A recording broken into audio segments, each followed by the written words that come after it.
Okay, what's up, everybody? Good morning. Welcome to a Sunday edition of Morning Scone presented by Brock, the Baton Rouge Orthopedic Clinic, Parish Construction and Roofing.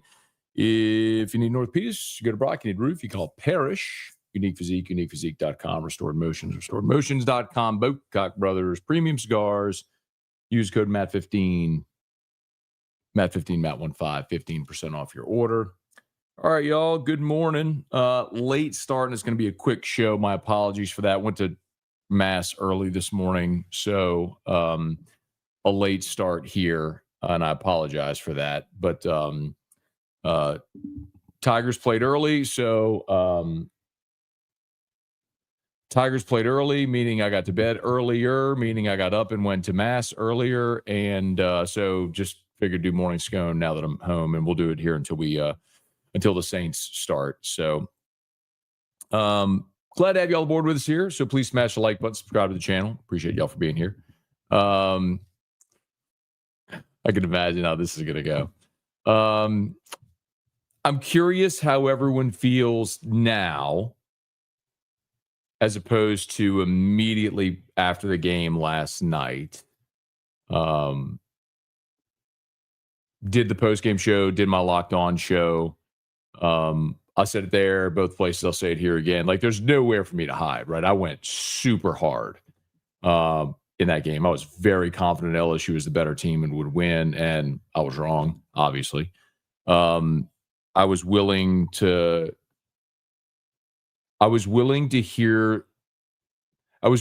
give it time with the offense, considering some of the variables. What wasn't going on with Nussmeier, five new starters on the line, all that stuff. Really good defensive fronts from Clemson and Florida. I was willing to hear that. But I also said last week, and I'll be consistent, that if they didn't get going offensively against Ole Miss, then I was going to have to really reassess. And they didn't. I mean, absolutely inexcusable. To give up pressures against the three-man front, the inability to run or even attempt to run against the three-man front, 3 and 4. I mean, you had numbers. You had numbers, and you couldn't run the football. And it's just massively disappointing because that's not. I'm trying to say this without being. Like, I don't want to. I know how to come across because it's. I mean, you lost the game. But I would say it like similarly a year ago. When LSU beat Ole Miss was a better team than LSU. LSU won the game. They were better prepared, better coached. Ole Miss choked. They missed opportunities. They choked. Ole Miss was a better football team. LSU lost 4 games last year. And LSU beat them. I think it was a similar thing yesterday. I think LSU's a more talented team, veteran, deeper, more pros, all that sort of stuff. And you lost. You lost because you got out-coached, you got out-executed. Lane Kiffin had some brilliant play designs.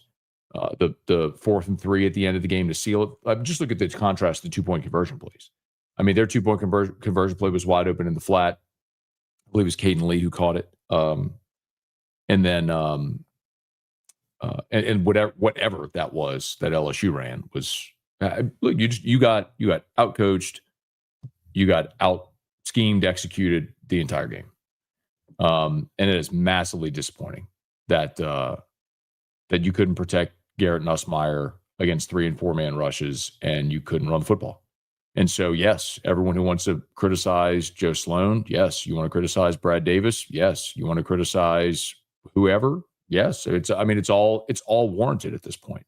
I mean, Tulane ran for $180 against that team. I mean, Arkansas put up 5. Did you watch Arkansas yesterday against Notre Dame? Arkansas is an embarrassment. Arkansas put up 500 yards against the Ole Miss defense.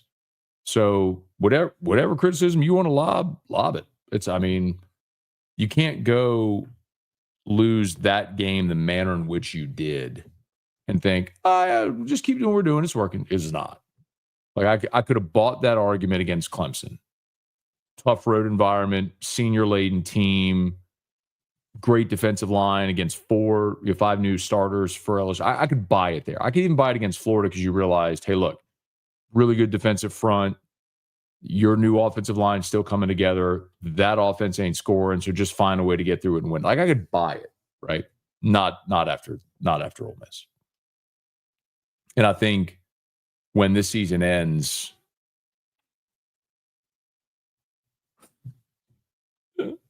Otter.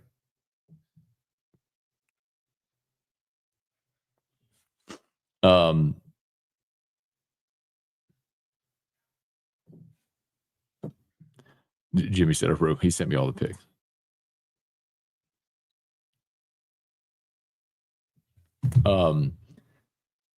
That was all the NFL picks. Anyway, so whatever y'all want to say. I mean, hard to argue against at this point. I think the defense is great. I think they were on the field for 49 plays in the first half. They got gassed. I think you had great opportunities. DJ Pickett's pick six didn't need to grab the guy's jersey. Bless you. It was a mistake by Chambliss. Receiver was breaking in. Throw went to the boundary. Pickett didn't even touch him. He would have scored. Pick six scored. And at that point, you'd be up 14-3. Completely different game, right? Instead, they go score, and it's 10-7 Ole Miss instead of 14-3 LSU. Nuss's interception was inexcusable. Missed Hilton on the deep ball that would have been a touchdown. You ended up settling for a field goal on that drive. That was after Woodland's interception. You had opportunities, man. You had plenty of opportunities to take control of that game, and you didn't. So going to a bye stinks. You're going into a bye with a loss. Obviously, still a ton to play for, but you better use these 2 weeks to get healthy and figure out some way to run the football. Hey, Thomas, good morning. Brock, Steve, Stephen Willis is the locked at Ole Miss guy. I can only imagine. Steven's a fan doing media. He's not a media. He's a fan who hosts a podcast. I mean, what do you expect? Huh? Okay.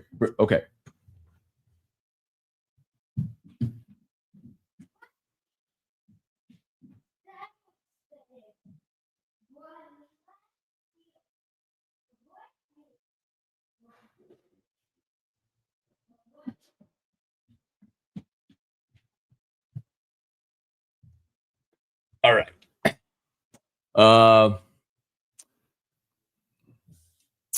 This loss, the way they lose really hurts. LSU beat themselves. Hey, look, Trevon, you can give Ole Miss credit. Because, like, especially Trinidad Chambliss, you're playing mostly clean. Now, he threw a pick. Should have had 2 picks in the game. But look, LSU had to respect his ability to run. And so you saw there were times they play a shell cover, to keep him in the pocket. And when he wasn't pressured, he stood tall and he delivered accurate on-time throws. When they did bring pressure, he read it and he broke and made plays with his feet. I mean, that was the difference offensively for Ole Miss. But I mean, it started. How could you want any better? I mean, you started back-to-back 3-and-outs. I mean, they had 3 points on the board. They got the ball at the 6:49 mark of the first half, and it was a 7-3 ball. They had 3 points on the board. Through a quarter and a half, they had 3 points on the board. I mean, you were pacing the game exactly how you needed. And then they ended up scoring 2 touchdowns in the final 6 minutes of the half because you couldn't generate anything with your 4-minute. Well, first of all, you decided to commit 50 yards in penalties to give them their first score. And then you couldn't run a 4-minute offense. And so you gave them the ball back, put your gas defense back on the field, and they ran a beautiful 2-minute drive with 2:16 to play. I was more surprised Georgia lost at home than LSU losing on the road. That's true. What's up with Kirby? Just cannot beat Alabama. Kirby Smart is 1-7 against Alabama. Wild. And I tell you, I was watching that at the end. I mean, when Georgia went forward on the 4th down at their own 10-yard line down 3, I mean, it's the 4th quarter. It's not the first quarter. It's the 4th quarter. You're down 3. You got 4th and 1 at your own 10-yard, or at their 10-yard line. Like, kick the field goal and tie the game. Your defense is playing awesome in the second half. Like, tie the football game. Go get a stop, get it, and go win it. Man, Kirby. Woo. Ryan, morning. Rough day around Stadler House yesterday. Hey, Bradley, good morning. Good morning, Matt. As bad as yesterday was, we lost by 6, and Christ is still king. Amen. Survivor's Remorse, good morning. Need to vent. Don't get upset with me. Vent away. Vent away. Just keep it clean. Morning, Matt. What point do you have to put some blame on Dave? Sure. Blame Brad Davis? Sure. I mean, I would say this, like, I'm not naive to the fact that you have 5 new offensive linemen. Like, you cannot forget that you have 5 new offensive linemen. Like, that is a part of it. And I've said it a bunch. Getting 5 to play as one is a real thing. However, not being able to run against a 3-man front is just such a massive problem. Like, it's a core fundamental issue. Is it Davis? Is it Sloan's unwillingness to call running plays? You ran the ball. Not only did you only run the ball 9 times in the first half, your running backs got 2 carries. You had 1 carry by Juwan Johnson and 1 carry by Caleb Jackson, which was on 3rd and 20 when they handed it to him. He ran for 10 yards. That was it. I mean, there was no commitment to even trying. If LSU loses 3 games with this roster, is Brian Kelly going to next season on the hot seat? Probably not, just because of the contract. Dalton, more Matty, feeling extra spoiled today. Hope all's well with the family. Good, man. We're good. TJ, no need for apology. I have a life to live. Thank you, man. I appreciate it. Lance, morning. Seen enough of Joe Sloan, Brad Davis. Time for change. Rooney, William, Nuss seems to be gun shy. I don't think Nuss is gun shy. I think Nuss is under duress. Let me see if I can get real quick. Let me look at the PFF to see the pressure numbers. Hang on. Tell you all this right now. Hang on.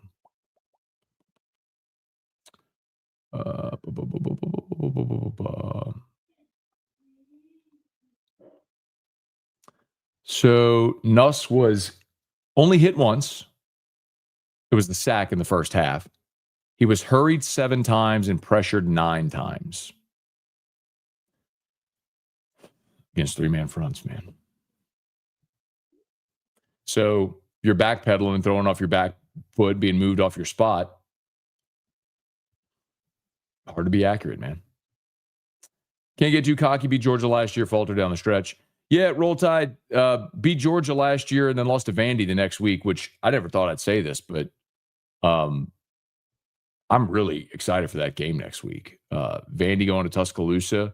Like, Vandy's they're 5-0. They look really good, but this is going to be they beat up on South Carolina on the road. They beat Virginia Tech on the road, and then they beat up on a bunch of patsies. And I don't know that Virginia Tech or South Carolina are any good, but this would be a real good,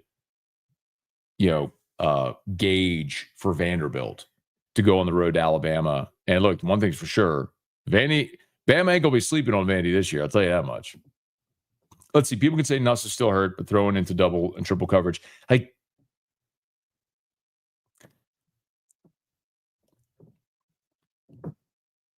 That's kind of the point. Like, that's the Nuss is hurt thing. And look, they asked Garrett after the game, and he said, I'm not talking about my health. Brian Kelly was asked after the game, said he's fine. This is where I struggle with the is Nuss hurt thing. Last week, we weren't having that conversation. And it's not because they scored 56. It's because, he stepped into his throws. He drove the football. He was accurate down the field. Like, all the stuff, right? Not that they scored 56, but just how he physically looked. So what? Did he grossly deteriorate from last Saturday to this Saturday? Or was he just off? I don't know. Scheme is horrible. Sloan is horrible. Nuss is inaccurate. Pathetic. Underthrow every downfield ball. I'll say this, Jacob. You can criticize where warranted, but you have to give credit where it's due as well. For example, after Ole Miss scored to go up 10-7, and LSU got the ball at 4:53. The first play, they ran the route where all the Ole Miss defenders were going left. They had Xavion isolated on the right. Nuss hit him, and Xavion is gone. This is going to be an 80-yard touchdown. Beautifully designed play, beautifully executed, and Xavion tiptoed the sideline and half his foot stepped out.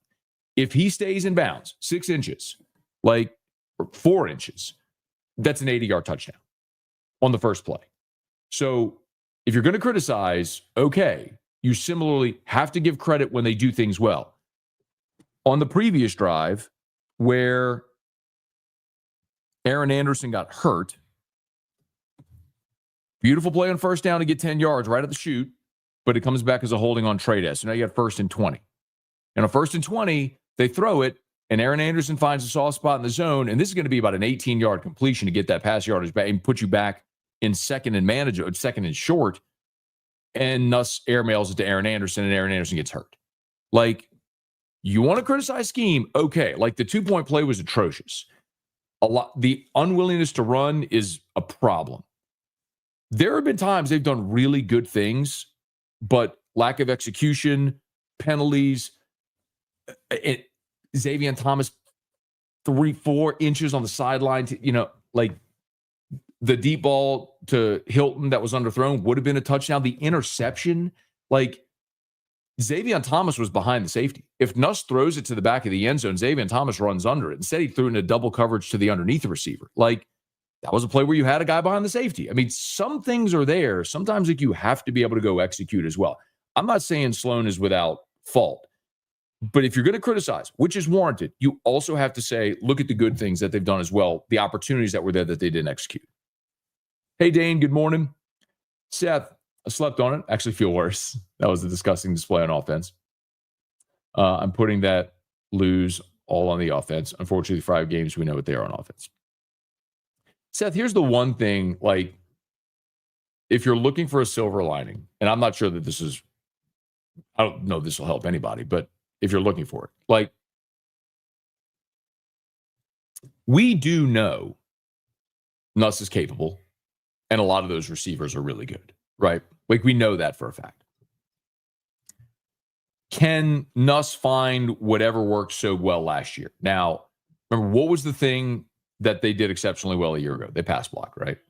So Nuss was just never under duress, and he was able to pick apart defenses. And so teams had to bring numbers to try to pressure him. And if you did that, you left your receivers open, and Nuss was good at hitting them. The problem is, for any quarterback in the history of mankind, if the opponent's getting pressure rushing 3 and they're dropping 8, everybody's double covered. So now you don't have clean passing lanes. You don't have open receivers. Everybody's double covered. You feel like you have to press. And oh, by the way, you're being pressured by 3. Like, it starts with being able to keep Garrett Nussmeier upright. And if that means you got to go max protect, keep 2 tight ends in, whatever, and keep numbers at the line of scrimmage, you've got to be able to keep Garrett Nussmeier upright. Because if he's constantly pressured with 3 and they're dropping 8, like, what do you do? What does anybody do?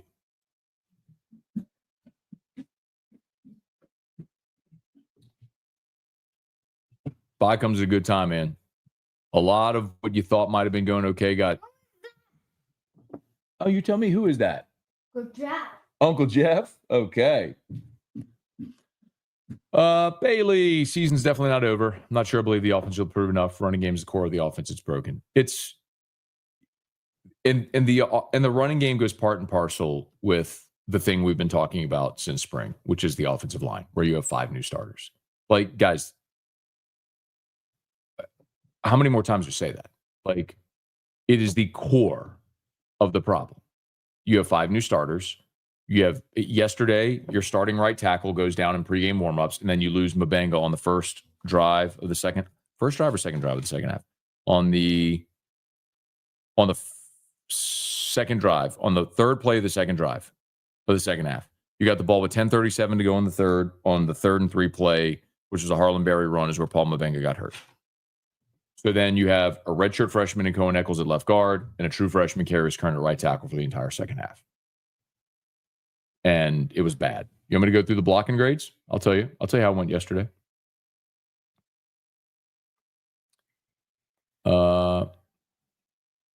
Your highest graded run blocking offensive lineman was Braylon Moore with a 62. This will tell the story. Josh Thompson, 59. Paul Mabenga, 57. Tyree Adams, 57. Cohen Eccles, 55. Karius Kern, 42. Does that tell you the story? You want to do pass blocking? Pass blocking, Eccles, 84. Kern, 80.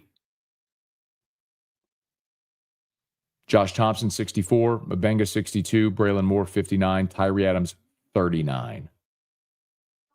Tyree Adams, your left tackle, allowed 3 hurries, 4 pressures, and a quarterback hit.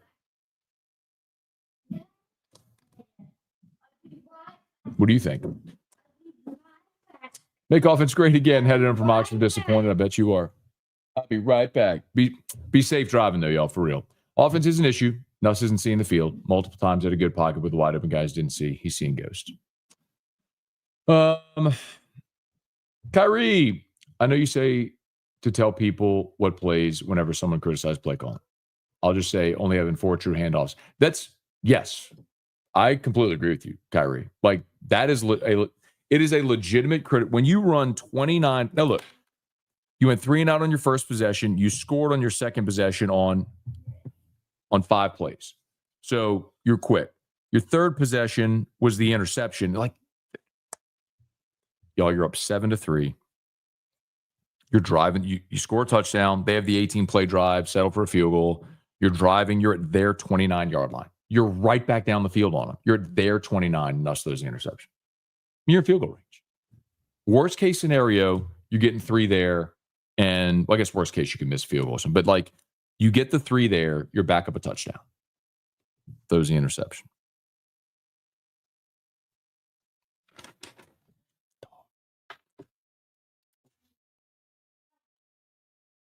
Dang, I can't get through games like yesterday without having T-Bob to drink with. Oh, man. In fact, the offense hasn't produced an opening drive first down 5 games in the season. It's disgusting. Is that true? They've got a first down at all in 5 games? I need to look at my notes. I know they didn't yesterday. What's my other notepad? I think my other notepad said work. Well, yeah. That is, yeah, you're right. That's bad. Oh, look. A super chat on Morning Scone. Got to be able to run the ball, plain and simple. Defense is good. Can't be on the field that much. Called it back, pick 6, stepping out of bounds, crushing. Those are scoring plays, right? It's true. Like, I mean, just think, like, we often say winning mass deficiency. So, right, so let's say hypothetically, Thomas doesn't step out of bounds and he scores, or Pickett gets the pick 6 and scores, and you win, okay? It doesn't change the issues that you have with your offensive line and the running game. Like, all that is very true. But you lost, and so it's going to magnify those things. So we are right to bemoan the missed opportunities, which were legitimate. Like, the interception was not a great play by Ole Miss. That was an unforced error by Garrett Nussmeier. And you made plays too. Like, when AJ Halsey punched the ball out, like, that wasn't an Ole Miss error. That was a great play by AJ Halsey, right? The interception by PJ Woodland was a great play. Coverage, tipped the ball up, tapped it to himself, stayed in bounds, got upfield. Those are great plays. The Nussmeier interception was an unforced error. He almost threw another one when he threw it into triple coverage to Trey'Dez Green after laying out Aaron Anderson. Bummer, man. All right, Saints are about to start, so we're going to wrap this thing up. Going to go watch the Whodats because I'm a masochist, apparently, and I just love. Thomas. Parish Construction and Roofing. At Parish, we've got you covered. From the top of your roof, all the way down. Parish Construction and Roofing. Parish built. Parish built. Parish built. From your hometown. ParishBuilt.com. Parish Construction and Roofing. You know what? Well, I was going to say I could just keep this thing going while I watch the Saints because there's 300 of y'all. But you